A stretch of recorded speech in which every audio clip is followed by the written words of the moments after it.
It's time for Making a Living with Maggie Mistel, one of the nation's best-known career coaches. Ready to soul search, research, and job search into your ideal career? Career Happy Hour starts now. Hi, and welcome to Making a Living with Maggie. I'm Maggie Mistel, your career coach. Excited to be with you again this month, sharing what I'm seeing, what I'm up to, but all in service to you of having your ideal career. That's always my goal. I want to inspire you with this podcast to make every day career happy hour. Every hour, career happy hour? You get the idea. I want you to know that you can be happy in your career and that I want you to have the tools and the resources to do so. And today's show is no exception. Got a lot of great stuff to share with you, including a fabulous guest who's going to share with us some great technology we can leverage for our career development. A lot of interesting new developments in technologies I'm sure we all are aware of with AI and other things. So we'll be delving into that in more detail, as well as a career tip later in the show. And before we get into that, I wanted to share some exciting news. I'm going to be a keynote speaker for an international division of a prominent company. And I'm very excited to help these employees take ownership of their career development. That's really a theme that I'm seeing, is that a lot of organizations are doing more training around careers because they want to empower their employees. And I think they also want the answers. I think they want to know, what is it that you want? And can you help me figure that out? It's hard. It's not necessarily something you want to outsource, right? Career development. I saw that somebody's post on social media saying, don't outsource your career. And I thought the same thing, right? Why don't you keep it underneath your own umbrella, right? You are the one with the best answers for your career. And whether your company is supporting you with that development or you're purchasing that yourself with the career coaching, either way, the idea is for you to do work you love, be great at it, and make a great living, right? All those three. You can really have it all. And it's interesting. I just had a conversation with someone who was saying, well, you can't have everything, you love in a career, and you've got to make sacrifices. And, I don't want to be, so selfish that I think I can have a job I love and make a great living. And I said, excuse me, selfish? Wow. I said, I see it a little bit differently, actually a lot differently. I said, I used to be, I think some people thought it was a nice to have to do work you love, right? They kind of said, well, it's a job. Not everything's going to be wonderful. You kind of have to suck it up. And then we started to see people make a great living doing what they love, right? And I did anyway, and that's what I paid attention to. And I put two and two together, and I've realized it's not a nice to have. It's essential. It's essential that you do work you love. Why? Because it's got to be sustainable. If your heart's not in it, you're not going to do a good job. It's also going to take a toll on you. And ultimately, it's not going to work. And I think Jim Carrey was one of the folks who had the best story on this with his own father, who he said was an even better comedian than he is. And he said his father chose accounting because it was supposed to be the safe, stable job, yet he wasn't good at it, and he lost that job anyway. So that's my point. Like, sustainability in your career means a long, successful, and happy career where you get paid well and it's stable for you, right? You're able to consistently bring in, the money you need to make a great living. Well, yeah, that comes from doing work you love. Your heart needs to be in it. Your heart is what generates the creativity and the passion and the innovation, all these things. And if you look at company websites, they all say that. They all say we need passionate people who are willing to innovate and help us because there's so much change going on. I have clients in corporations. I work with corporations and their training and development as well as with keynote speeches. And this is the theme. It's always been the theme. But it's now more than ever. Change is happening at a faster pace, but that just means more opportunity. But you've got to be aligned. Your heart and mind have to be aligned. So we're going to have some great conversation around technology and how we can leverage that in service to our careers. And I've also had conversations this week about the pitfalls of technology in our lives and careers. So we'll talk some about that. And I want you to know, that I'd like to walk the talk. I don't just give advice here. I take the advice I give. And I did some networking. That's right. I got up extra early, traveled extra far just to go to a certain networking group. And it was really well worth it. We had actually conversation about the opportunities and pitfalls of technology. Yes, that's what was so interesting. I hadn't told them about my podcast. They didn't know that I was going to interview a technology expert, but that was the topic of our conversation was AI and whether or not we thought it made sense to allow AI to generate your content. Basically, what happened was the person who organized this networking group said she had been networking on one of the social media platforms with someone who she thought had complementary clients, that they could actually refer to each other. And so she said for the last 2 to 3 months, they've been posting on each other's posts in terms of comments, replying back to each other's comments, liking, all the stuff that you do on social media. She, and this person had been developing what she thought was a rapport. So then an opportunity showed up where they could actually have a conversation. So she set up time and she was all excited to talk to him. And when they got on the phone, he didn't know anything about her because he had been using AI tools to generate all of his social media interactions. So he was very happy with what he's doing because he's getting a lot of attention and he's not having to do the work because AI is doing it for him. But it was a big disappointment for the person, my contact. She felt that the authenticity obviously wasn't there. Right? And she felt really bad that she'd spent 2 months developing a relationship with a bot. It was really strange, she said. She looked kind of betrayed, I think would be the phrase I would use. So you want to be careful about technology and allowing it to do things for you. You don't want it to replace you. Because I can tell you that my friend or colleague was not interested in referring work to this person after this experience. And, you could say, well, who cares? It's one person. Other people may not care. Yeah, that's true. But again, you really got to think about your own personal brand and what that means to you. And I like to walk the talk. To me, integrity means doing the things you say and tell others to do, right? I guess he tells other people advice to use AI for all their interactions. I don't know. Maybe he's just walking the talk. But when AI is acting like you and saying things like you, meanwhile, you are not involved in those conversations, I don't think that's walking the talk. Yeah. So that's one of the pitfalls. So there's lots of benefits, though, that we'll talk about later in the show. So stay tuned for that. Also want to share other delightful feedback that I got recently from a real-life reader of my book. I do know this person. Actually, she's a friend of a friend, and she found it so helpful. My book is called Are You Ready to Love Your Job? That she shared a copy with her daughter, who is eager for a new job due to being overwhelmed. So we're coming up on graduation time for a lot of graduates, and they may not all have their career answers. So check out Are You Ready to Love Your Job? It's a great gift. I'm happy to sign a copy if you would like that as well. You just need to contact me directly. You could do that at maggie@maggiemistel.com. Just shoot me an email and we can set up a purchase and I'll assign a custom copy to whomever it is that you think could use some career inspiration. It's for employed folks as well as those seeking employment. The book really helps guide people to discover happiness, purpose, success, all of that in their work. And it is possible. So if you do want to learn more, I'll put a link in the show notes, but it's available at maggiemistel.com. And I extend a big thank you. I like to give credit where credit is due to my travel writer husband, Craig Zabransky, who helped me transform 20 years of coaching experience and client success stories into written form. So without him, the book would not exist. I can tell you that for a fact. And I think it helps to work with others to get done big projects, especially challenging ones or ones that maybe feel daunting to you. I'll tell you, Craig writes all the time, has a book himself called Gifts from the Road, and a podcast as well called Staying Adventurous with Craig Zabransky.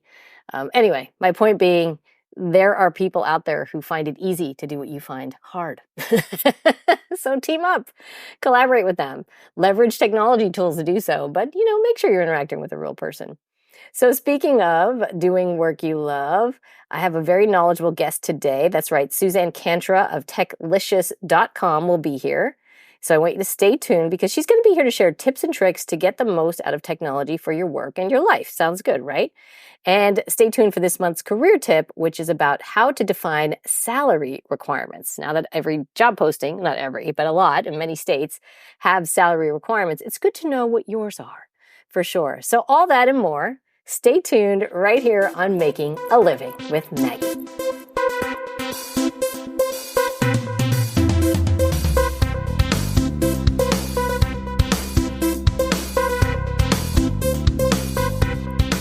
do what's aligned with who you truly are, you feel peace. It's when you're out of alignment with your life purpose that life and work can feel stressful. Recently, a client told me she would not be where she is today without my coaching. I was grateful, humbled, and honored, and she said our sessions boosted her confidence and helped her stay accountable to go after her goals and dreams, even though they scared her. It was a heartfelt moment for sure. And it's pure joy to see my clients expand their worlds and reach their full potential. Maybe you or someone you love would like to reach their full potential. So to get more career and life purpose insights, sign up for my monthly newsletter, sent the first Friday of each month. Get the regular and consistent support and encouragement you need to do what you love and make a great living. Sign up at maggiemistel.com/newsletter.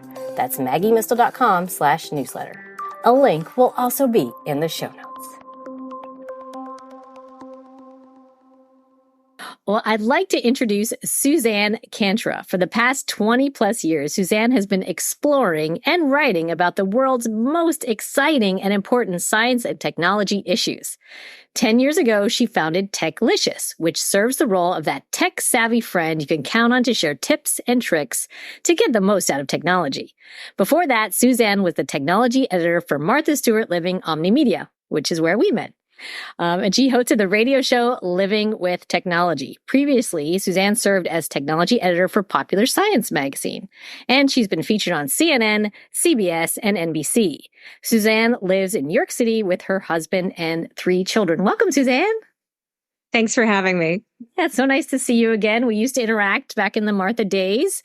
You'd come share about your career on Making a Living with Maggie, and you'd have your own show, Living with Technology. So it's nice to reconnect. Absolutely. Yeah. Well, we have a lot of questions for you today, so I appreciate you bringing your brain and all your information because there's a lot going on with technology and it affects our careers. So let's jump in. And actually one that is, I think, always on people's minds is this whole work-life balance kind of thing. And I'm actually going to be speaking about it at an upcoming conference for career folks, but everybody has challenges. I know you've written about how technology can help us save time, especially in our hectic schedules. So can you share some thoughts and findings around tech that can help us with that aspect of our work and life? Sure. So I look at technology as a helper. It should enable you to be able to do more of what you love and just take care of those tasks that you're not so excited about completing. So one of my favorite things to do is to use shopping services.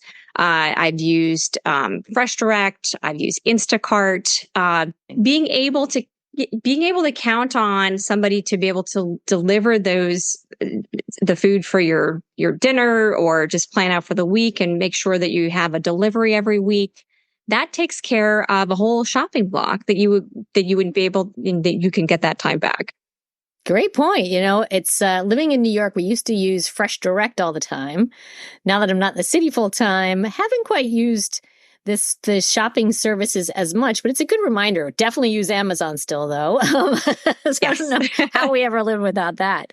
Definitely helpful. Another area sorry, go ahead. Yeah, go ahead. No, I was just going to say, oftentimes I'm thinking about meal planning when it's post the time, then you can actually go into the stores and buy food. So being able to at night say, oh, what am I going to want to eat tomorrow? Or what, meals am I going to plan for my family tomorrow? Being able to put in that quick order and knowing that the food's just going to arrive and be there and be fresh is a huge bonus.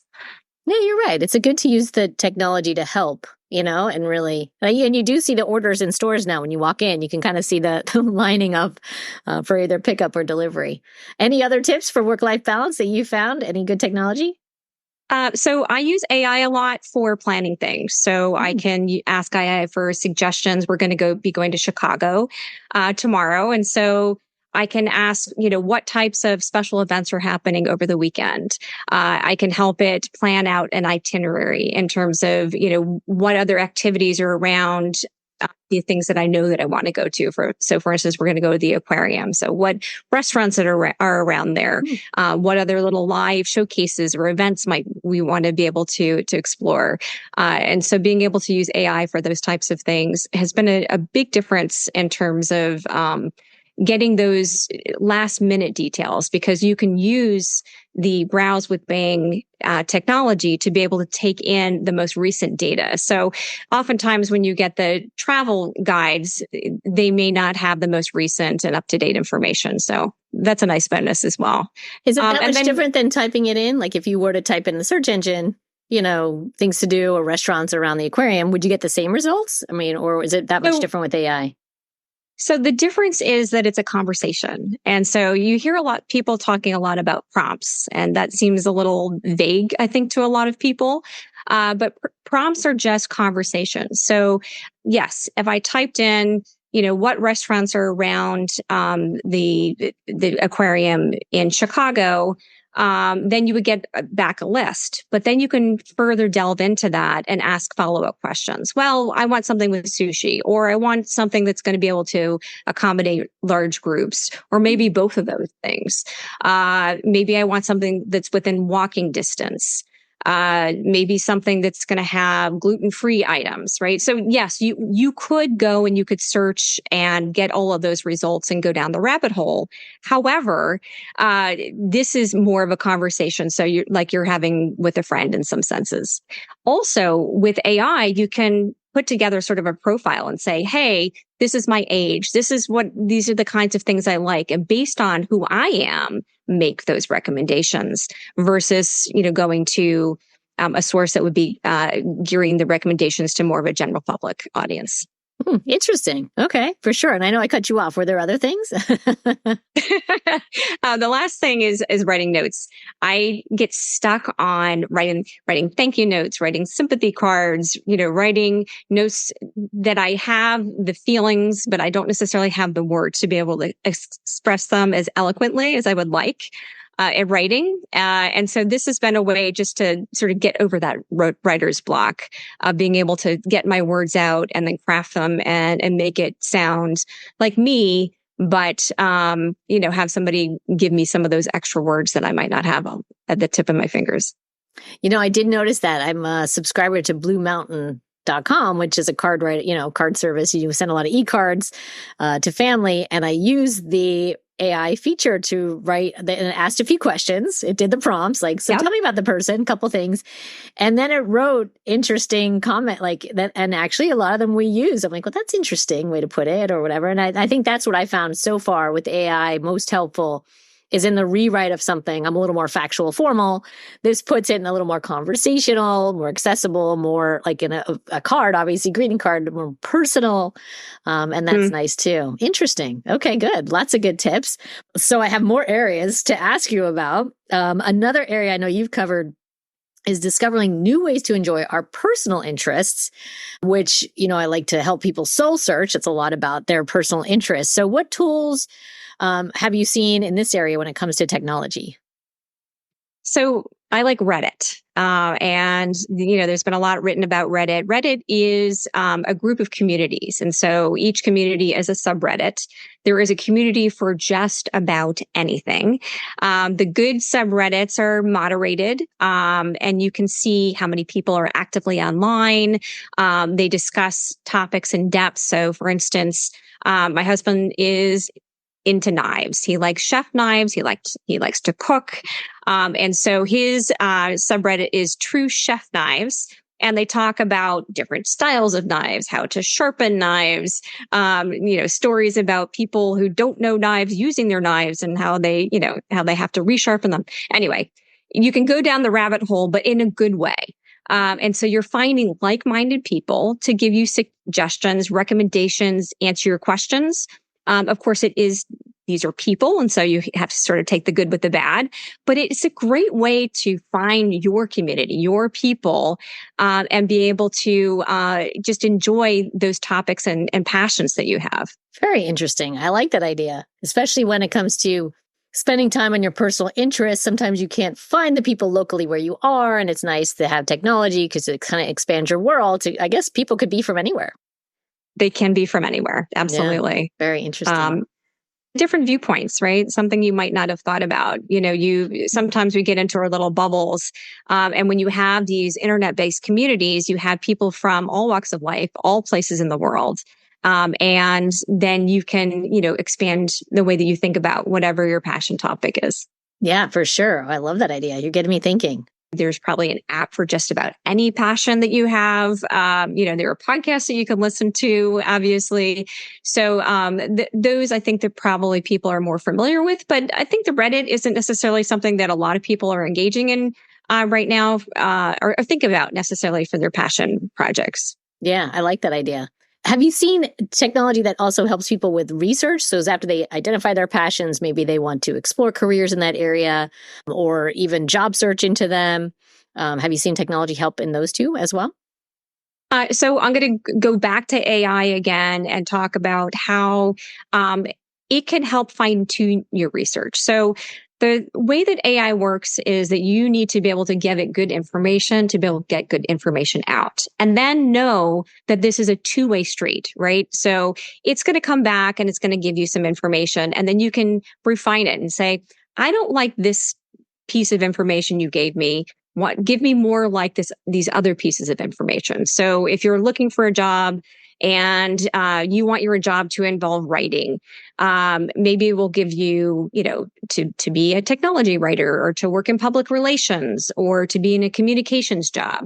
And then you can say, well, I don't really want to be writing promotional stuff.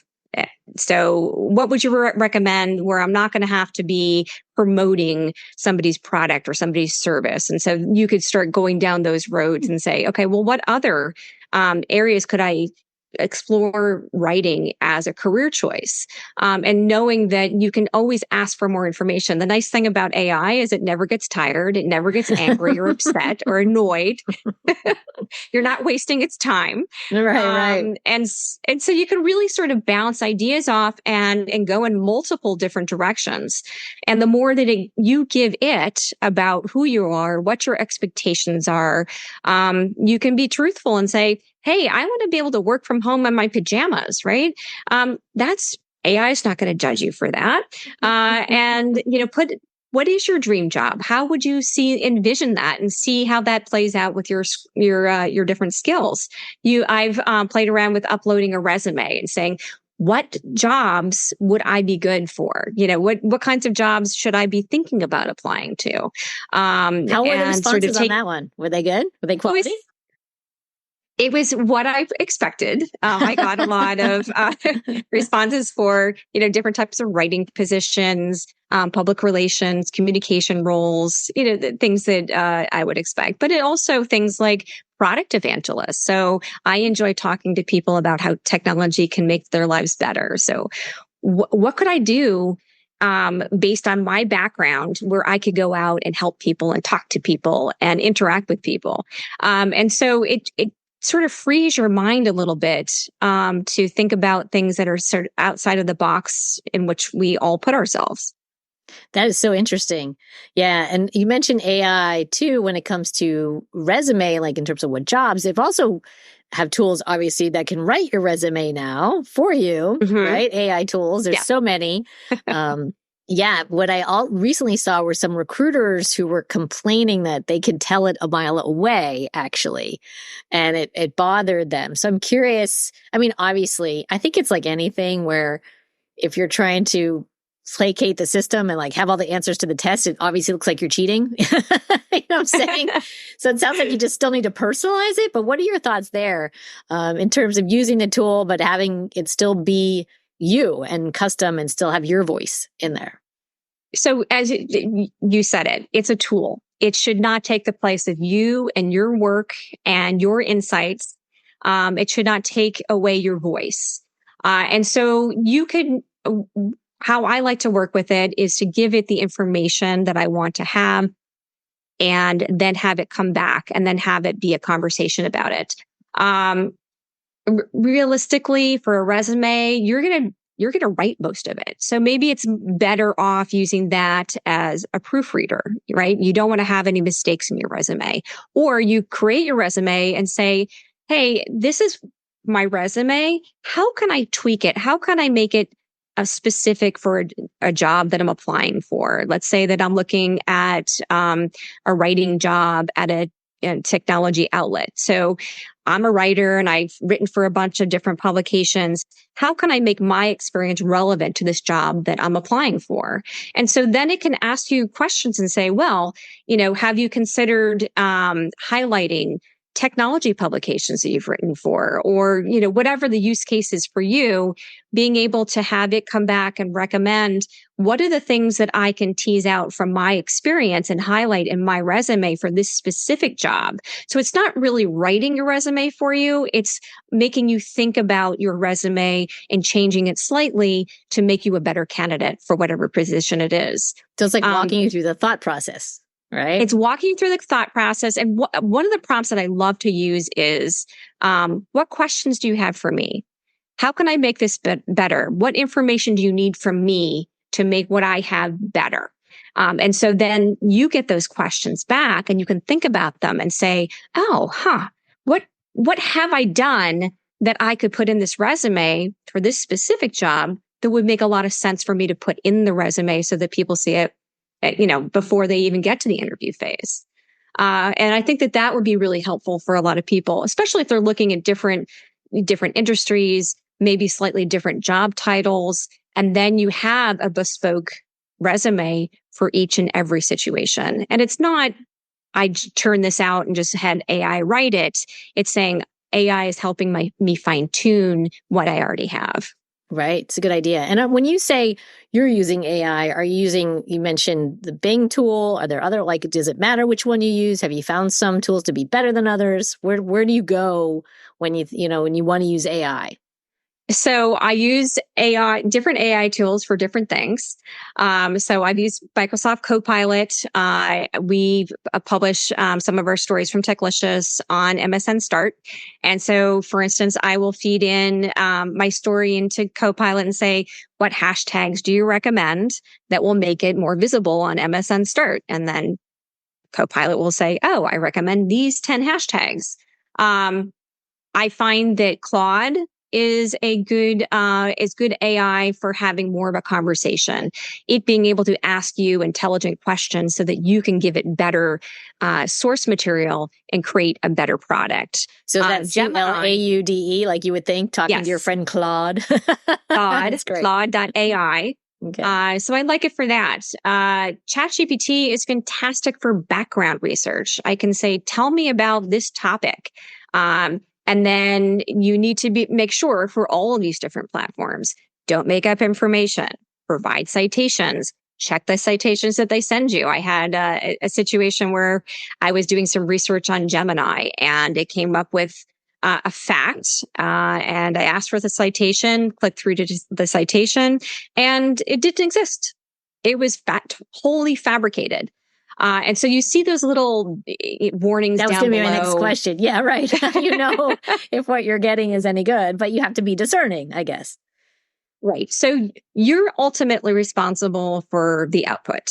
You need to take a step back and say, does this reflect me? Does this reflect the way that I want to present myself? Does it sound like me that I wrote this, that this is something that I created? Have I had the oversight that's necessary? So see it as a tool to be able to help you create better results, whether it's writing an email, a condolence letter, a resume. It's a tool to help you do better, not to replace you. Well, Suzanne, thank you so much for sharing such great insight. I knew we were going to get good stuff today. So thank you. Thank you for having me. Oh, my pleasure. So find out more. The best place is go to techlicious.com, which I'll put a link in the show notes. Absolutely. Awesome. Well, you're really that trusted friend we can go to for tech advice. Thanks so much, Suzanne.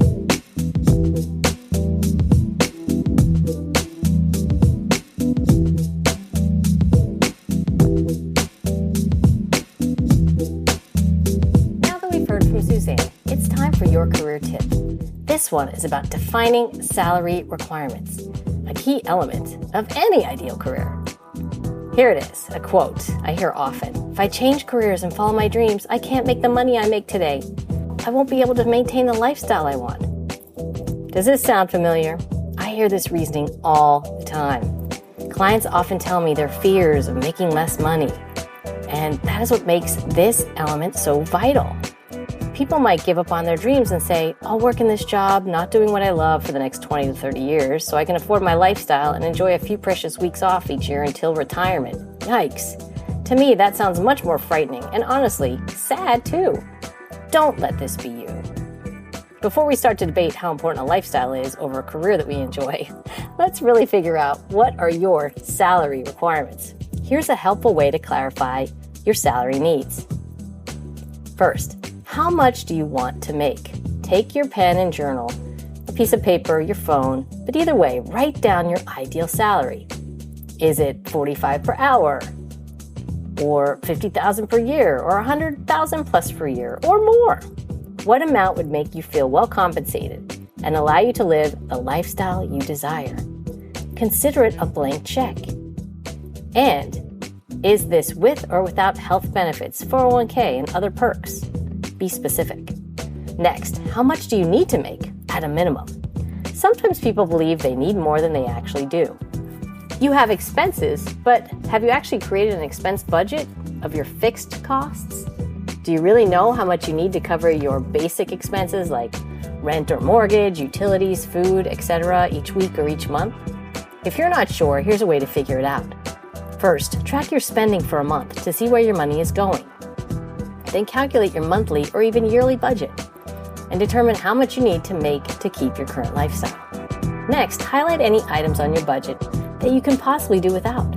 Think about what might be worth giving up to get to a career you love. Maybe cable or movie channels or eating out every other day for lunch. The Today Show's Gene Chatsky, who was a frequent guest on my radio show when I was at SiriusXM, is the author of a book called Pay It Down, which dedicates an entire chapter on how to find money in your current spending. It can be done. Lastly, deduct these expenses from your budget to determine your minimum. I advise clients to aim above the minimal, but it's very helpful to understand your basic needs and financial flexibility when it comes to a career transition. Lastly, do what you love and the money will follow. In a now famous book of the same title, Marcia Sinatar made an important and often missed point. Doing something that plays to your passion can lead to non-financial rewards like daily job satisfaction and a feeling of fulfillment that no amount of money can provide. If you've been making a good salary yet still find it difficult to get out of bed to go to work every day, then you know what Marcia is talking about. A client of mine recently realized this lesson in our work together. She wanted a career in counseling, but had been working in corporate finance for years. Afraid of the lifestyle changes inherent in a counselor's lower salary, she felt hopeless. Rather than focus on just salary data alone, I encouraged her to talk to counselors already in the field about this issue. My client found a kindred spirit, another counselor who had made the transition from a corporate salary. She found out that the counselor used her business acumen to come up with creative ways to supplement her income, including teaching at a local university. She also found her counseling career much more flexible, which enabled her to save on daycare expenses. Hearing this gave my client confidence that her lifestyle goals could be achieved with creativity and careful planning of her career transition. People are often afraid of losing their lifestyle, even though they daydream about a better career and a better life. And yes, change is change, but what quality of life do you really have when you're going to work every day not enjoying, or worse, dreading your job? If you're in this situation, perhaps it's time you asked yourself, is there really any amount of money that would make you happy in this career? A wise writer and former client of mine recently told me, you don't need to earn more to buy items in an attempt to make you happy when you're happy all day doing what you love. I said, exactly. You don't need to find your happiness in the material world. So maybe rethink your minimum one last time. Make sure to complete this element about your salary to understand your minimum and also know what you want to earn. Next month, stay tuned. We'll look at the last critical element of your ideal career, your life purpose. To hear more tips like this, check out previous episodes of Making a Living with Maggie and purchase my book, Are You Ready to Love Your Job? Make a great living through soul search, research, and job search. Available at MaggieMistel.com and on Amazon, where it ranked as a #1 new release in job search. I'm sorry to say that we've run out of time. Thanks for joining again. I'll be back next month. Here's a quote on self-worth and authenticity in light of today's conversation on AI. Hope it keeps you inspired. Here it is. It's from Bruce Lee. Always be yourself and have faith in yourself. Do not go out and look for a successful personality and try to duplicate it. Thanks for listening. I'm Maggie Mistel, your career coach, inspiring you to make a great living. To understand more about how Maggie can help with your individual career needs and goals, contact her at maggiemistel.com or facebook.com/makingalivingwithMaggieMistel. Together, we can all make a great living. Great living.